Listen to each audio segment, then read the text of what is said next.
Greetings, friends, blues fans. Back for another installment here. This lesson I wanted to talk a little bit about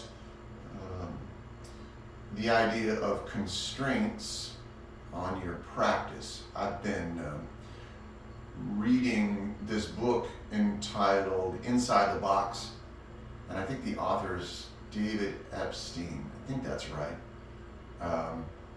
Should have checked that before the video. Anyway, it's an interesting book, and it's really all about how constraints help fuel creativity. And I've been thinking about my study of guitar, and also, as a teacher teaching lessons, how limiting our options can sometimes unlock some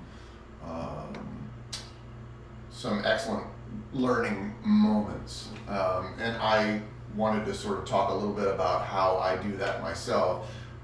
If you have seen me play on this channel, it's highly likely you've deduced that I love swing and blues music. So one of the things I do is I often practice playing a 12-bar blues, a lot of times with just 1, 4, and 5 chords, without playing the fancy kind of 6, 2, 5 turnaround. And my goal with that practice is often to be very succinct and very precise about outlining the sound of the chord that's happening at any given moment. I mean, this is a theme that I go on and on and on about in these videos, and then also with my students. But I do think it's important to have command of the harmony when you're playing single note lines. And I think one way of doing that would be to try to target the third of each chord. Okay, so I played a couple choruses of G blues at the beginning of the lesson. So we've got G blues. I've got G7 is the 1 chord, C7 4 chord, and 5 chord is D7. Right? If I'm on the 1 chord, the third of that chord is B. Right?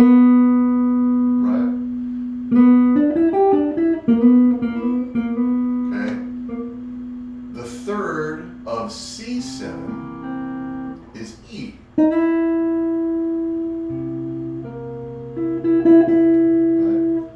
And the third of D7, the 5 chord, is F sharp. Right?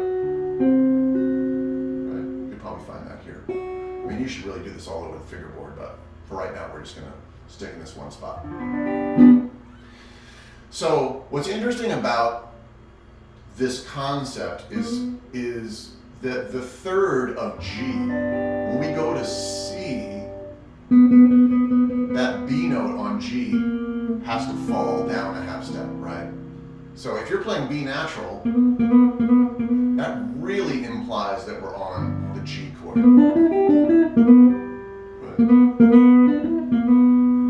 Right? If I'm playing E natural,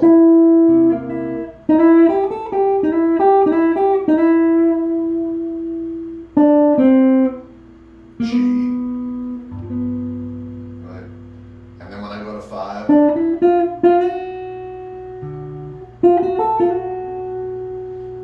four,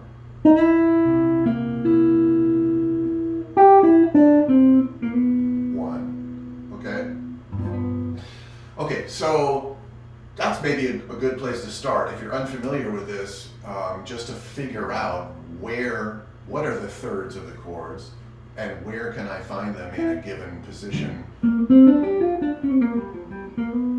of blues, right? Okay, the next step would be, I was playing along with the metronome to make it a little bit more difficult where there's no comping. And I often practice like that. I often practice just with the metronome or maybe Drum Genius or some sort of like drum beat groove. But I often really just use the looper pedal for these videos to make it easier for folks to hear where I am in the song. But that is, it's fine to practice, but I've sort of evolved to the point where I like the challenge of not having an accompaniment and trying to outline the chords without the accompaniment, okay? So anyway, getting back to this idea of constraints, if I'm really just trying to focus on the third of the chord, okay, I'm also going to play some other notes on G7. I'm not going to just go, right, because that's not music. But I am going to try to play that B. If you're at a stage where you play the minor pentatonic over all four chords, right?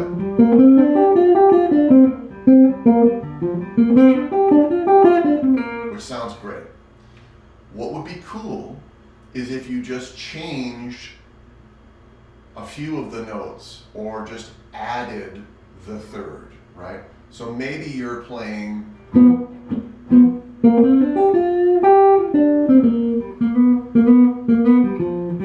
right?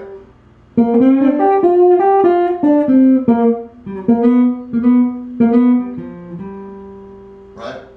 I played my sort of T-bone Walker minor pentatonic. Okay, then when I go to 4,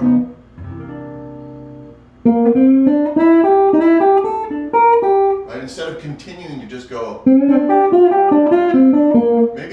maybe go,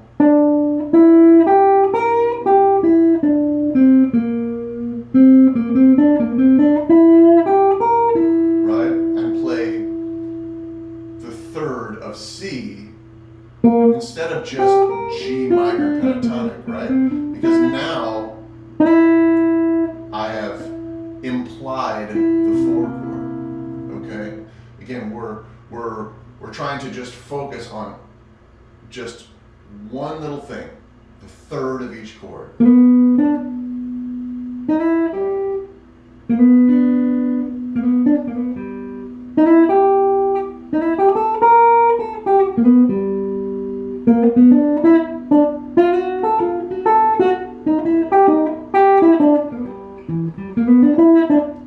One more time.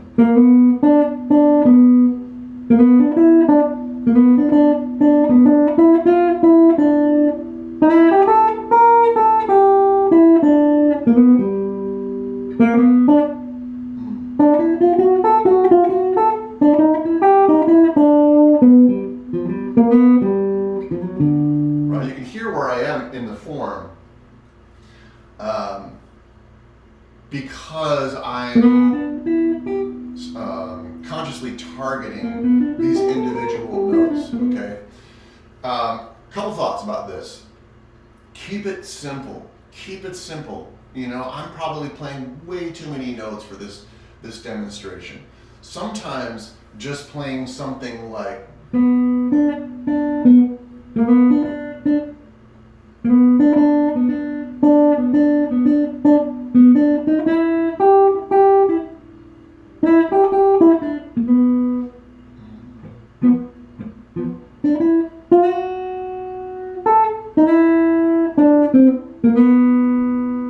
right?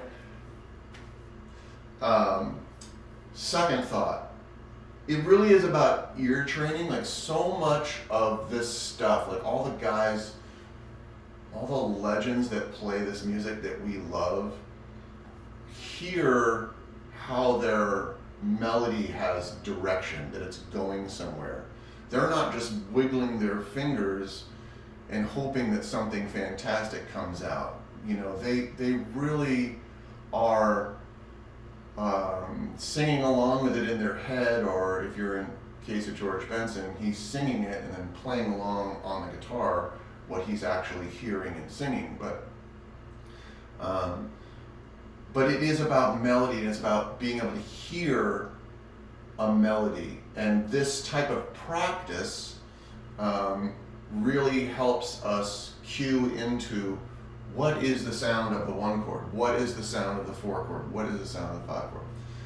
Okay, if this is all too basic for you, and you say, okay, that's all fine and good, and I can do it on the blues, well then, you know, one great thing would be to begin to dig into some of the fantastic music in like South Louisiana, kind of old R&B, and some of those changes, which are not 12-bar blues, but they're blues tunes, and they sound fantastic. But sometimes they, you know, they go from 1 to 5.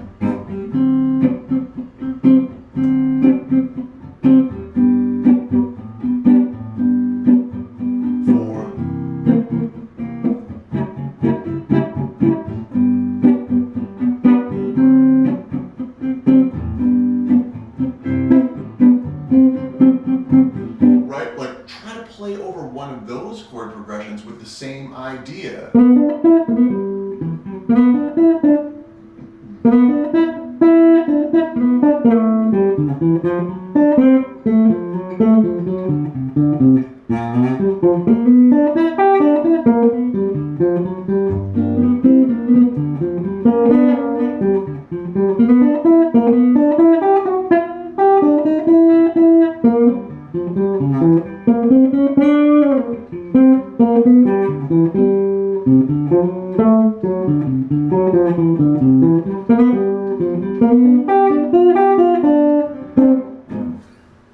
Not even sure if I even played the same chord progression. I had a couple songs mixed up in my head. Anyway, this video is getting too long, but